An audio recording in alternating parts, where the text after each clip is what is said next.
శ్రీమాత్రే నమ. జయ గురు దత్తాత్రేయ నమ. ఈ వీడియోలో మనం శ్రావణ మాస విశిష్టత గురించి తెలుసుకునే ప్రయత్నం చేద్దాం. మాసాల్లోకెల్లా బాగా ఆధ్యాత్మికంగా ఎక్కువ పండగలు వచ్చేది, అందరికీ బాగా సంతోషాన్ని ఆనందంతో పాటు అదృష్టాన్ని కూడా ఇచ్చే మాసం శ్రావణ మాసం. సో ఈ శ్రావణ మాసం ముఖ్యంగా ఇప్పుడు వస్తున్నటువంటి ఈ సంవత్సరంలో వస్తున్నటువంటి శ్రావణ మాసంలో మరీ ఎక్కువ విశిష్టను కలిగి ఉండడం జరిగింది. ముఖ్యంగా లక్ష్మీదేవికి ఇష్టమైనటువంటి మాసం శ్రావణ మాసం.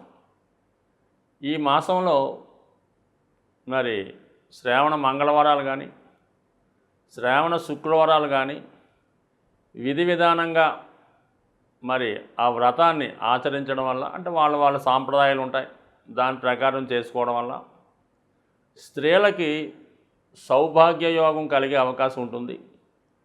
తద్వారా వారి యొక్క భర్తలకి ఆరోగ్యం అవ్వచ్చు, ఆర్థిక పరంగా అనుకూలత ఏర్పడే అవకాశం ఉంది.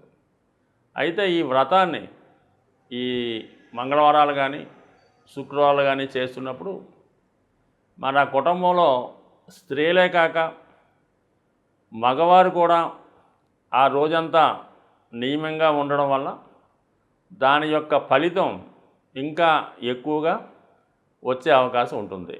మరి ఈ శ్రావణ మాసంలో మరి కష్టాలు పోగొట్టగలిగే శని యొక్క ప్రభావంతో శని త్రయోదశి కూడా రావడం జరిగింది.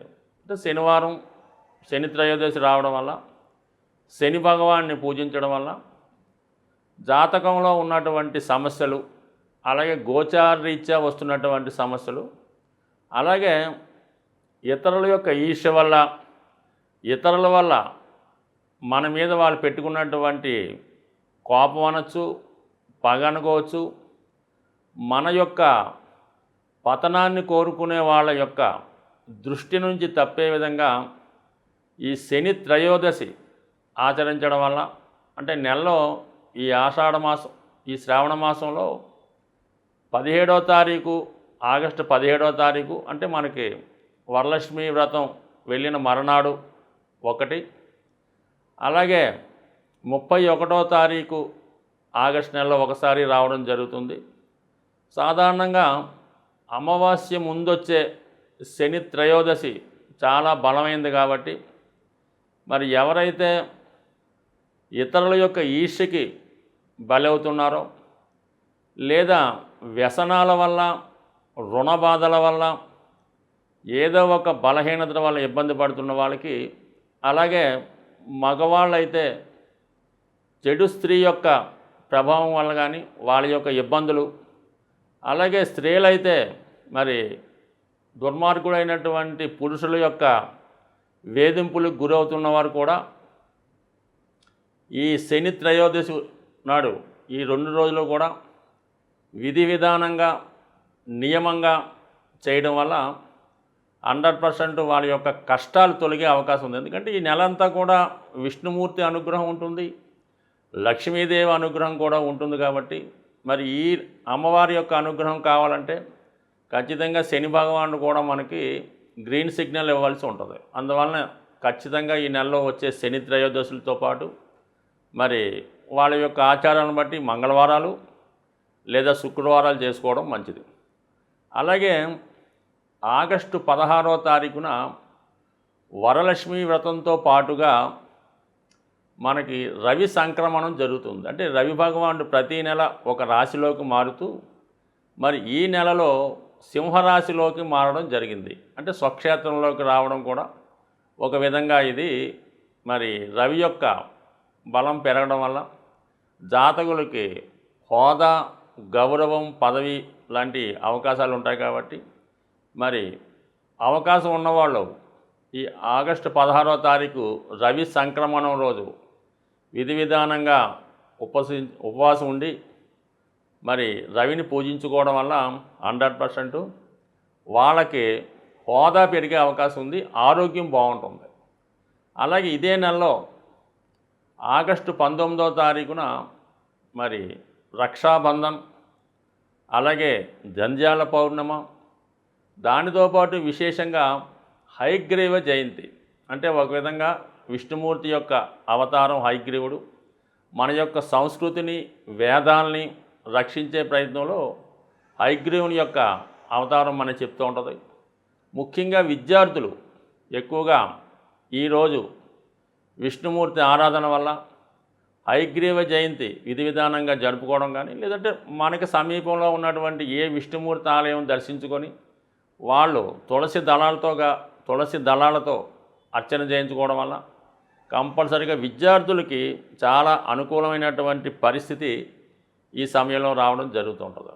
అలాగే మరి ఆగస్టు 21వ తారీఖున ఇంకోటి ఏంటంటే రాఘవేంద్ర స్వామి యొక్క ఆరాధన ప్రారంభం అవడం జరుగుతుంది. ఈ రాఘవేంద్ర స్వామి కూడా ప్రహ్లాదుని యొక్క అవతారంగా మనం చెప్పుకుంటారు కాబట్టి ఆగస్టు 21వ తారీఖున కూడా ముఖ్యంగా విద్యార్థులు ఎవరైతే విద్య కొరకు చదువుతున్న వాళ్ళు, కాంపిటేటివ్ ఎగ్జామ్స్కు ప్రిపేర్ అవుతున్నవారు, గవర్నమెంట్ పరీక్షలకు ప్రిపేర్ అవుతున్నవారు ముఖ్యంగా ఈ ఆగస్టు 19, ఆగస్టు 21 2 రోజులు కూడా మరి ఆగస్టు 21న అయితే మీరు ఏదైనా రాఘవేంద్ర స్వామి మనకు అనుకూలంగా అందుబాటులో లేకపోతే దత్తాత్రేయుడు, సాయిబాబా మొదలగు ఆలయాలు దర్శించి విధి విధానంగా అక్కడ ఉన్నటువంటి గురువుల యొక్క ఆశీర్వాదం తీసుకోవడం వల్ల విద్యార్థులకి, నిరుద్యోగులకి అత్యంత ఉపయోగకరమైనటువంటి పండుగలు ఈ నెలలో రాబోతున్నాయి.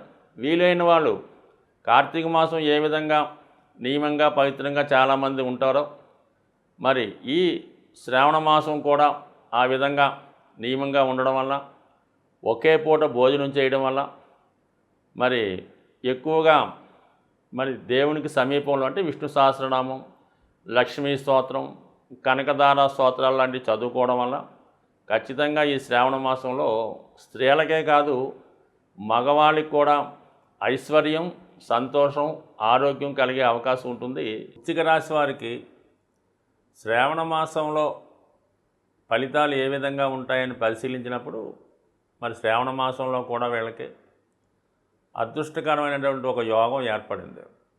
అదే సప్తమ స్థానంలో కుజ గురులు,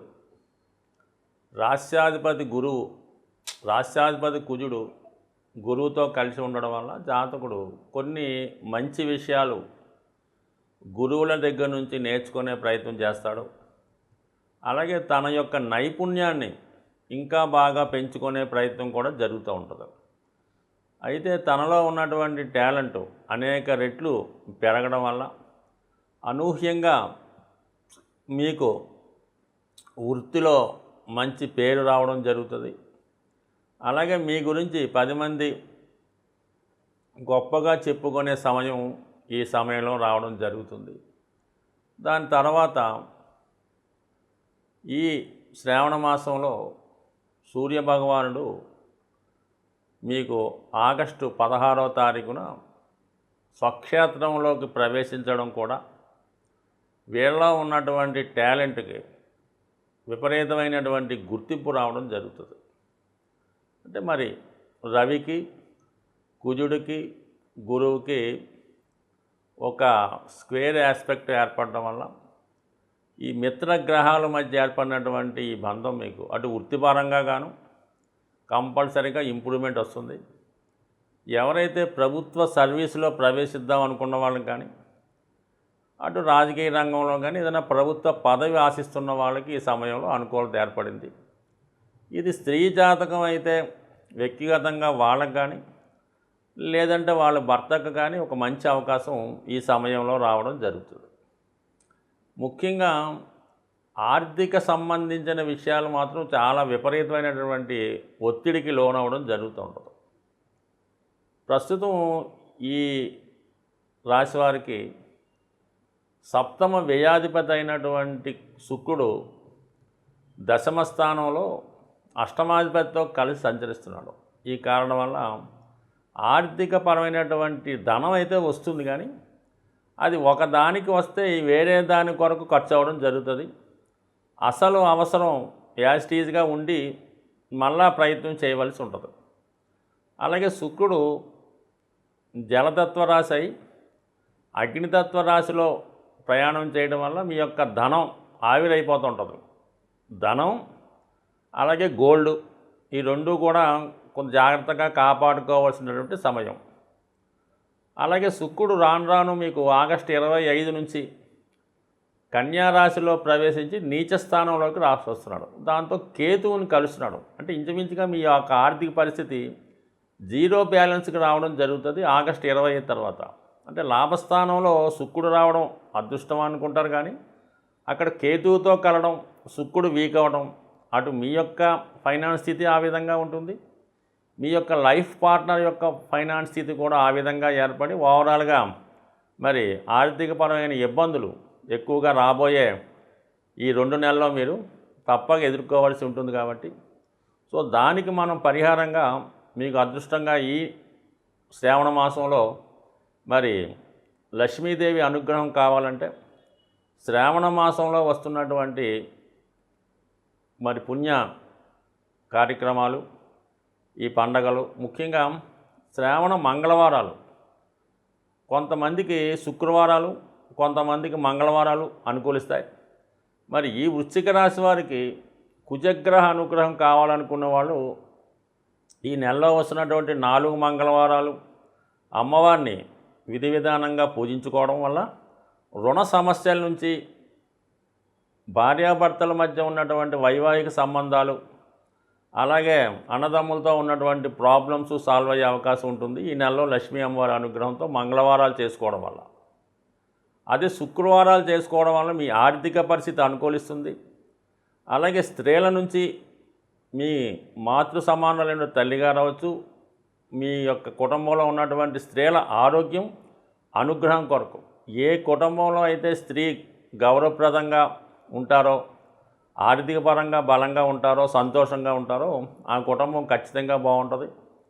మరి ఆ భర్తకో వాళ్ళకో అనుకూలత ఏర్పడే అవకాశం ఉంటుంది. కాబట్టి మరి శుక్రగ్రహ అనుగ్రహం కోసం మీరు ఈ నెలలో వరలక్ష్మి వ్రతంతో పాటు మిగతా శుక్రవారాలు కూడా విధి విధానంగా పాటించండి. ఇంకా ఇంపార్టెంట్ ఏంటంటే అర్ధాష్టమ శని ప్రభావం మీ మీద ఎక్కువగా ఉంది.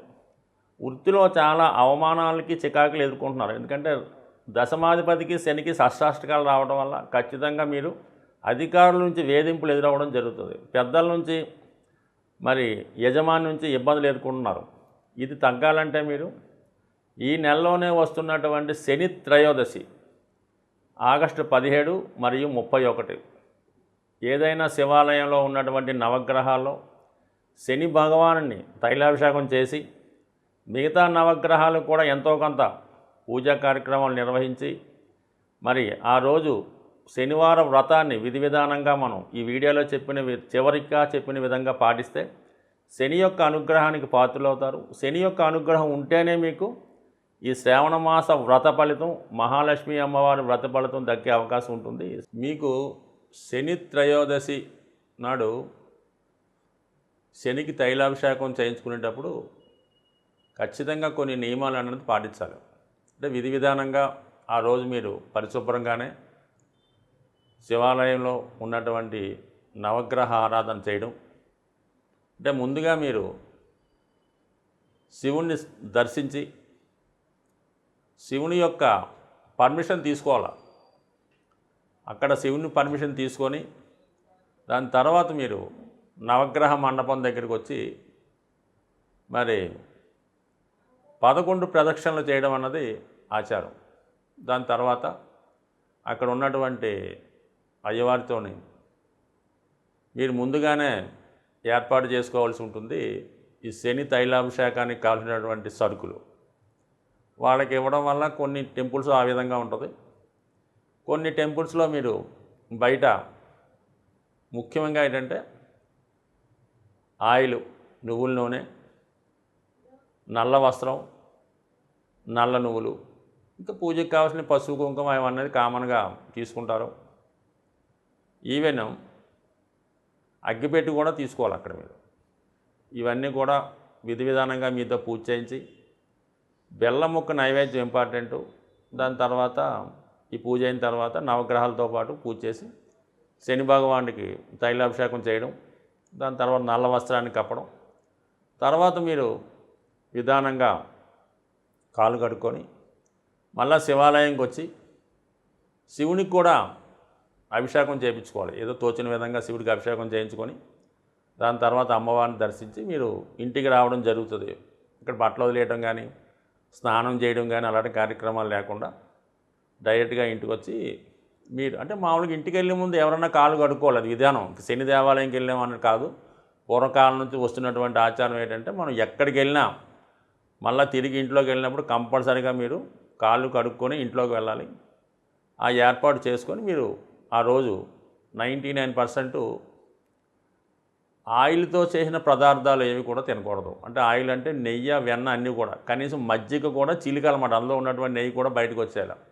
అటువంటి పచ్చి పులుసు, అన్నం, తాలింపు పెట్టిన పప్పు ఆ విధంగా తింటూ ఆ రోజు కింద పడుకోవాలి. భూసైనం అంటే మామూలుగా అయ్యప్ప దగ్గరికి వెళ్ళినప్పుడు ఎలాగో చాపో తలగడ పెట్టుకొని తలగడ గొప్పలు పెట్టుకొని ఆ రోజంతా కూడా సంసార సుఖానికి దూరంగా ఎటువంటి వ్యసనాల గురించి ఆలోచించకుండా ఆ రోజు కింద పడుకొని ఆ రోజు మళ్ళీ మీరు సూర్యోదయానికి ముందే లేచి చక్కగా మీ స్నానం చేసి ఈ కార్యక్రమాలు తీర్చుకుంటే ఖచ్చితంగా ఈ ఫలితం రావడం జరుగుతుంది. అలాగని మీరు శనికి పూజా కార్యక్రమాలు చేసి ఏ విధమైనటువంటి అనాచార కార్యక్రమాలు చేసినా, సిగరెట్ కాల్చినా, ఇంకోటి చేసినా, ఎవరితో వాళ్ళతో మాట్లాడడం, హాస్యాలు ఇలాంటివన్నీ మాని తక్కువ మాట్లాడడం, సాధ్యమైనంత వరకు గృహంలోనే గడపడం వల్ల మీకు సంపూర్ణ ఫలితం వచ్చే అవకాశం ఉంది. ఒకసారి చేసి చూడండి, మీకే దాని యొక్క ప్రభావం కనబడే అవకాశం ఉంటుంది. స్వస్తి.